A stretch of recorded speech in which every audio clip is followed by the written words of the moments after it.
You don't need to be abused. You don't need to be cheated on to be in a toxic relationship. So I really want you guys to understand there's a spectrum of toxic relationships. Also, I really want you guys to know I am not an expert in toxic relationships, because that's a very sad title to have, but I genuinely feel like I'm an expert because I just been through a bunch of shitty relationships. I learned a lot that I can share with you guys. So my name is Kara, and I'm here to tell you guys the truth that you do not want to hear, because the goal is to break a toxic cycle. Number one, take accountability and stop playing victim. Sometimes it's so much easier playing the victim than taking accountability and looking within and seeing that you are also the problem. Like, you have to really reflect and look within and see, hey, how did I get myself into this mess? Like, why am I here? I can tell you, I have been in relationships where it was clearly toxic and it was clearly abusive, and I didn't leave. I did not leave. I didn't take accountability for not being in a relationship that was healthy and that was good for me. This applies with anything in life. If you are, super broke and you just playing victim, like, oh, I hate my job, it's so hard to make money, and it's so this and it's so that, you're just playing a victim and you're not taking accountability for what you can do to get yourself out of that mess. And cancel your pity party. You need to take full ownership of everything in your life. Okay? So the next hard truth that I have learned by being in a toxic relationship is that sometimes we mistake love with attachment, okay? Attachment is what you can get from somebody. Love is what you can give. People that sometimes overgive and try to do everything for the other person and neglect themselves, what they really want is love. Real love, you give with no expectation. Attachment, you give because you're lacking something within and you're trying to receive that. I would really recommend for you guys to read the book Attached, because it talks also about the root of attachment and the different styles of attachments. And everybody has an attachment style, okay? And I want you to also recognize when you are in a relationship, it's so important for you to know your attachment style. And if you don't have a secured attachment style, you need to focus on becoming secured. If you're with somebody that doesn't have a secured attachment style, you both can be very toxic. And a person who has a secured attachment style, who is secured with themselves, would leave you if you were toxic, period, okay? So if you're in a toxic relationship, it's because both of you guys have some issues going on, probably rooted from childhood trauma, and you need to figure that out, and that person needs to figure it out. But that is the truth. This leads me to my other thing, is that unaddressed childhood trauma will make a toxic relationship feel comfortable or familiar. Most of the times when you look into your relationship, it could be maybe a reflection of the love that you received when you were younger or the love that you didn't receive. Sometimes we choose our partners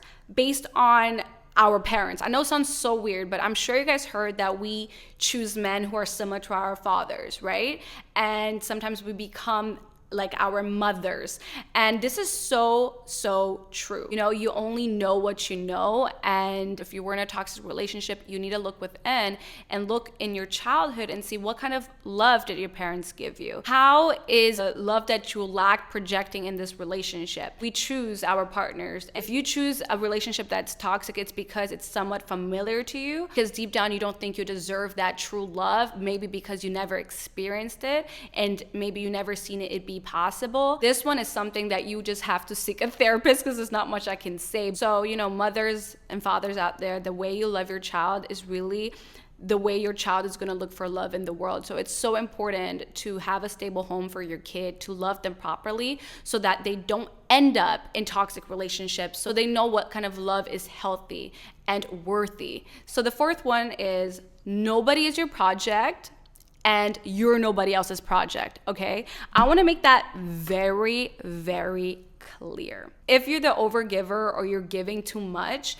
usually comes from the idea that you can fix somebody and somebody can fix you. And I'm gonna just tell you the truth, okay? Nobody is ever gonna save you, and you can't save anybody else. You cannot expect somebody to come and fix your problems and fix your life and love you back to life, and you can't expect to fix somebody else or love them back to life. This is all comes from within. A lot of the times people think that real growth and change will come from something outside, whether it's a relationship, whether it's a job, or whatever. No, it always starts within. So don't you ever, ever put that responsibility in your hands, because it's impossible. You can't change somebody. The most you can do is inspire them, right? You can inspire, you create that spark, and it's up to them to want to change. And that's why I also believe in, not being afraid to love and loving genuinely, because you never know what love can do to somebody, how it can inspire somebody. But you also need to love yourself enough to not be in a relationship that destroys you. Okay, let's just say, right? You fall in love with a person and then you realize that person is toxic. Stay loving, stay kind, but it's okay to walk away. You don't owe them the relationship because you cannot fix them. It's not your job to stay there and fix them. And with that being said, if you have to sacrifice yourself for somebody else, it ain't it. That's not a healthy relationship. That's a toxic relationship, and you just need to walk away, period. Okay, the very last truth, and it's one of the advices that I was kind of told that I hated, which is like, you need to love yourself. But here's the truth. Your relationship is a reflection of the love that you have for yourself. Okay? It's not the advice, oh, you need to love yourself more. No, the relationship you're in right now is a reflection of you. So if you don't love yourself, it's gonna show in your relationship. For the people that give advice to people who are in a toxic relationship saying, oh, you deserve better, like this guy treats you like shit, oh, blah, blah, blah. Listen, the truth is, like, maybe they don't deserve better. And that's just the truth, because clearly they don't love themselves enough because they put themselves in that situation. So how do you expect a person like that to get better when they don't even give better for themselves? Like, yes, you deserve better. No doubt in that. But right now, you deserve your own love. Okay, listen, girl, you need to pour that love into yourself, because clearly you're lacking it. You're not going to be able to attract a person in your life that's going to love you properly if you can't love yourself properly. It's just not going to work. These are the 5 truths. Just to sum it up for you guys is you need to be accountable for being in a toxic relationship. Know that you are playing a role in this toxic relationship. You're never a victim. You can always choose what to do. You can always decide to stay or to leave. And another thing is that you have to look within. Like, why are you here? Right? Reflect. Why are you here? Is it childhood trauma, which probably it is? Is it because you don't love yourself, which probably it is, and you need to figure yourself out. You need to look within and be very honest. It's the work that people avoid, but it's the work that is the most important.